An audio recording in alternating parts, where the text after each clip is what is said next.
샬롬! 에피소드 19번째 시간으로 제목은 사순절에 대해 들어보셨나요? 입니다. 여러분 안녕하세요. 저는 친절한 데이빗입니다. 소위 기독교의 최대 명절이라고 불리는 절기 중 하나인 부활절 직전에 갖는 절기가 바로 사순절입니다. 사순절에 대해 들어보신 분이라면, 그리고 사순절에 참여하며 여러 가지 의식을 행하신 분이라면 이번 에피소드를 통해 사순절에 대해 다시 한번 생각해보는 계기를 가질 수 있을 것이라고 생각합니다. 주 5세기에 그 당시 교회와 초대교회를 비교하는 글을 쓴 마르세이유 수도원의 수사 카이아누스는 초대교회의 순수함이 변질되기 전에는 사순절을 지킨 적이 없음을 알아야 한다 라고 말했다고 합니다. 그는 이렇게 사순절이 초대교회에서 비롯되지 않았음을 명백하게 밝혀주는데요. 그렇다면 사순절은 언제부터, 어디에서, 무슨 이유로 생겨난 것일까요? 사순절에 40일간 금식하는 관행 등 여러 가지 의식은 바벨론의 신비 종교에서 비롯된 이교도 관습이었습니다. 전설에 의하면 태양신으로 숭배받은 담무스가 40살이 되었을 때 멧돼지에게 바쳐 죽었다고 전해지는데 여기에서 40일이란 기간이 유래가 됩니다. 역사학자 히슬롭은 사순절의 40일의 하루는 담무스가 지상에서 살았던 한 해를 말하며 이 40일은 담무스를 위해 애곡하는 기간이라고 말을 합니다. 고대 바빌론의 신비 종교인 담무스를 숭배하던 사람들은 이 40일이라는 기간을 우는 날로, 금식하는 날로, 자신을 채찍질하며 괴로워하는 날로 지내는데요. 이렇게 함으로써 담무스의 은총을 입을 수 있다고 생각했기 때문입니다. 그렇게 하면 그가 지하세계로부터 나와서 봄이 다시 시작되게 한다고 믿었습니다.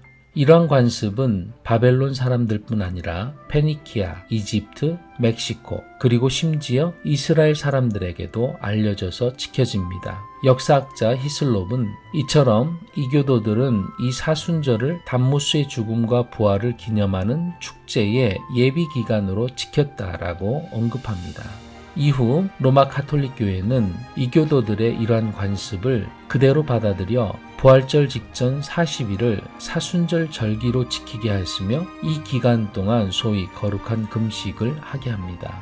사람들에게 고기나 그 밖에 다른 몇 가지 음식을 삼가라고 말하는데 이 같은 명령을 공식적으로 선언한 것은 주 6세기경입니다. 최초의 적그리스도인 바벨론의 신비종교의 우상 담무스의 죽음을 슬퍼하며 이를 기념하는 기간에서 비롯된 사순절을 그대로 받아들여 담무스를 예수님으로 대체하여 지키는 사순절에 대해 여러분은 어떻게 생각하십니까? 어떤 분들은 예수님의 고난 그 자체를 기념하는 기간으로 이해하고 받아들이면 아무 문제가 없는 것이 아니냐고 말씀하실 수 있습니다. 정한수 한 그릇을 떠놓고 달을 보며 빌었던 우리 선조들의 샤머니즘적인 관습을 기독교에 그대로 적용해서 달 대신 십자가를 보고 정한수 대신 성경을 놓고 기도하자고 누가 그렇게 이야기한다면 여러분의 신앙 양심은 이에 대해 어떻게 대답할 수 있는지 각자 진지하게 하나님께서 주신 맑은 정신으로 생각해 볼 문제라고 생각합니다. 우리는 우리의 믿음이 이교도들과 같이 종교적인 형식과 절기에 빠지는 것을 경계해야 합니다.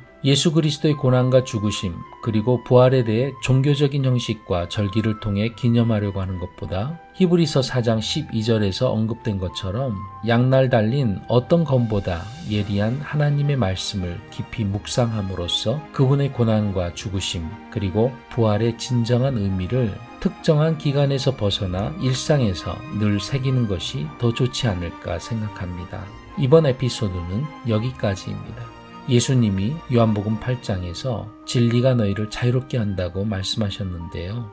진리 안에서 영혼의 진정한 자유를 누리는 여러분들이 되시길 바랍니다.